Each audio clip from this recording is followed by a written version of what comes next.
Hey guys, I was playing around with these key and knob cores, and most of these are Schlage, and it occurred to me that some of them are, there may be a reason not to pick it. Maybe you can't pick it, maybe it has a lot of security pins, or like this one, maybe it's been corroded, been exposed on the outside, got spooge up in there, and you can't really pick it very well. Maybe the pins are seized up. No amount of WD-40 seems to be helping you. Well, there's another way into these locks, and that's by shimming. And let's move these out. Let's take this one because it seems to be pretty clean. It's not been picked. The first thing we need to do is get access. And the way we're going to open these is we're going to use a very thin shim of metal. It's almost like tin foil, and it has a slight curve to it. It's only a couple inches long.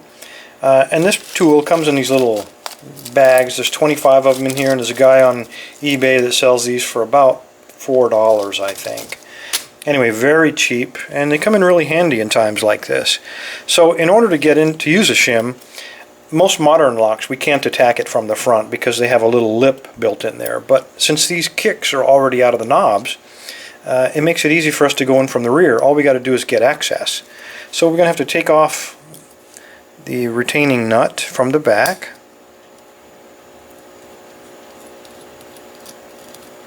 And once we do that, dump all the little detent and the spring that goes with it. Now what we're going to do, we're going to take our shim and we're going to slide it along the top. And there's enough room. It's really thin, and even the finest machining, you can usually fit one of these shims in.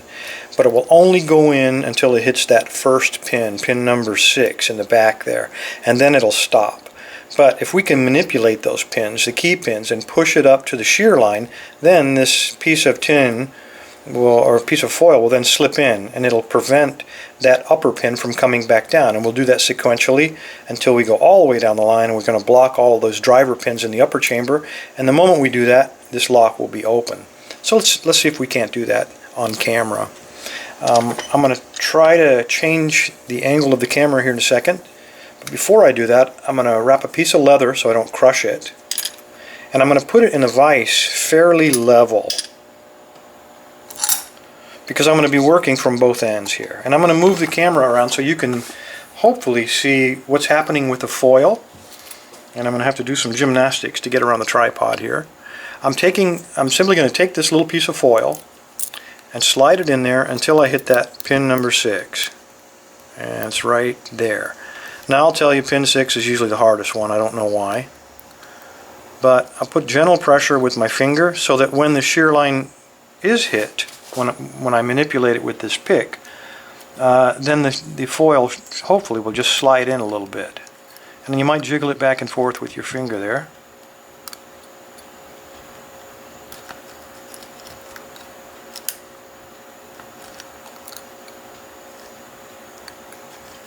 As I said, 6 is always the hard one. There we go. So you saw it slide in one notch. There's pin 5, we got him. And you just keep moving down keep moving down the stack.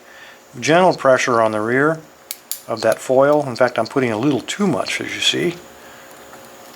And just keep pushing on the pin. Now, if you find one that doesn't want to move, that means he's pushing up against the foil already. So we don't want to force him. We'll damage the foil.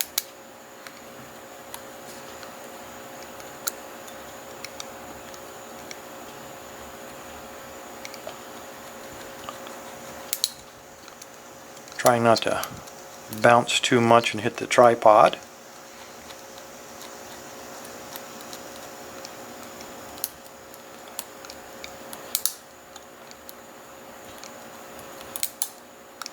Now sometimes if you put a little pressure on there and the pin comes up, it'll hold him in place, and then he won't get the shear line. So you got to pull it back just a hair, let that pin fall again, and then try it again.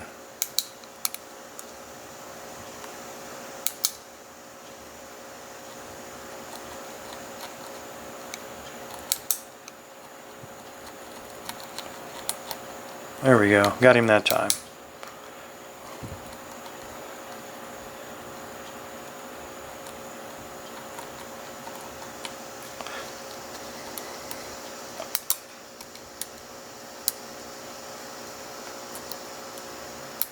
Okay, got him. As long as you don't put too much pressure on that foil, shouldn't bend him. If you put too much and bend him, then you may as well get a new foil out. So this is not going to be working for you.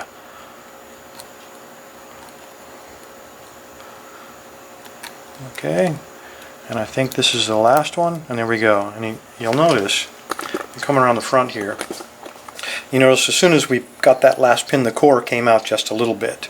So what we've done, we've effectively picked it from the rear. We're going to just rotate the core to put those pins out of line, and at that point we can take our foil out. We don't really need that anymore. And now we're just going to grab up a regular follower, and we're just going to go ahead and push that core right out of there. And there we go. There's all of our 6 pins, and the uppers are still trapped. Let me pull that out of there. I'm just going to dump them here, so that now we can get on with the repinning job. There we go. So they look like they were all standards, all standard uppers, and looks like all standard lowers as well in this one. No security pins at all, so we probably could have just went ahead and picked this. But anyway, that's how you shim a lock, and it's pretty quick. Sometimes when there's a lot of security pins or it's corroded, like some of these, shimming them is the fastest way to get into them, so you can repin them, rekey them, and then put security pins in there, and that's a good way to screw your buddy. And that's what I'm going to do with these. I'm going to pin them all up with tricky pins. Anyway, fellas, thanks for your time. Everybody stay safe and stay legal.